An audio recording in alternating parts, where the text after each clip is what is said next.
It all started long ago, about 2007. Yeah, I'd say it's about then, where I was walking down downtown Toronto into a movie rental store, and lo and behold, I see this weird and really kind of obscure anime title that I've never heard of, which is quite an oddity considering the uber fan that I am of Japanese animation.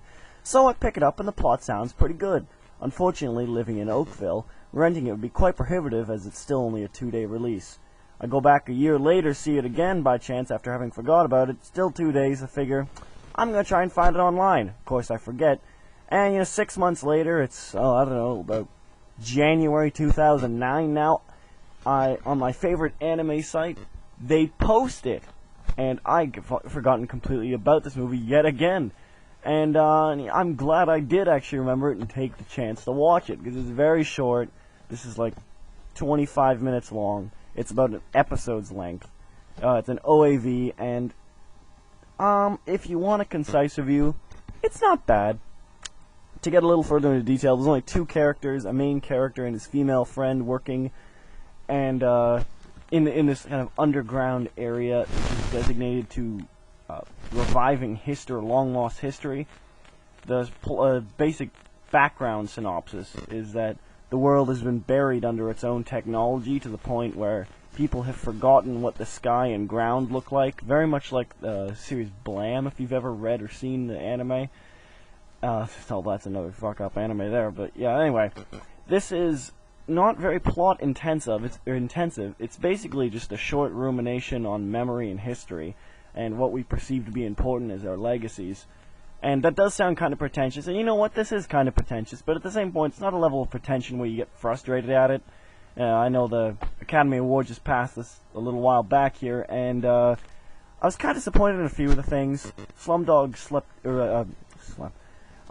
the awards a little more than I was hoping. It's a good movie, but it's certainly not deserving of a few of those awards. But that's besides the point. That's for another video altogether that probably won't see the light, the surface. Speaking of, animation-wise, it's actually a very mixed bag. The character designs themselves are not good, very reminiscent of Voices of a Distant Star, where they must have been done by a very small group of people. And they're not very flashy, they're not really stylish, just very utilitarian. But on the other hand, the background and the CG is beautiful. It's blended extremely nicely, and looks like a modern-day production in that sense. There's not a whole lot of motion, which is why I imagine it looked good, but nothing is hand-painted. It's, well, I mean, it's technically hand-painted because it's 2D cell animation, but nothing is like a watercolor background. But it still looks very nice, and it's very nice in that respect. The story doesn't even really have much of an end. It does end on kind of a pop video note, but that's not so bad. It's kind of hard to really review this. There's not a whole lot to it.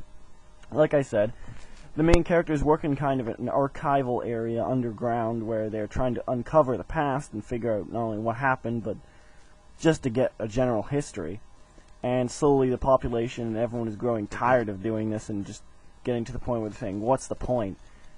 And the main character is inexplicably drawn to this partial video that he found of a girl just sitting talking about her life.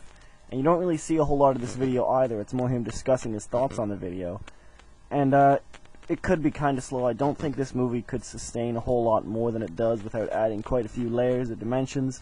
But for what it is, it's pretty decent. You get a few background details on the characters.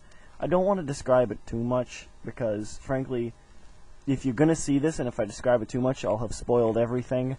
And if I don't describe it at all, then you're not going to see it, so I'm kind of on a tightrope here. But either way, if you have 25 minutes to kill and you're looking for a more serious anime, there's only about 1 or 2 moments of annoying, stereotypical anime levity here, but otherwise, this is a quite fascinating piece. I think it could be expanded upon. I would like it to be expanded upon, but there would need to be serious work redone on it. Music's quite nice. Like I said, the pop video end is actually not bad. The music isn't too terrible. And overall, it's only 25 minutes.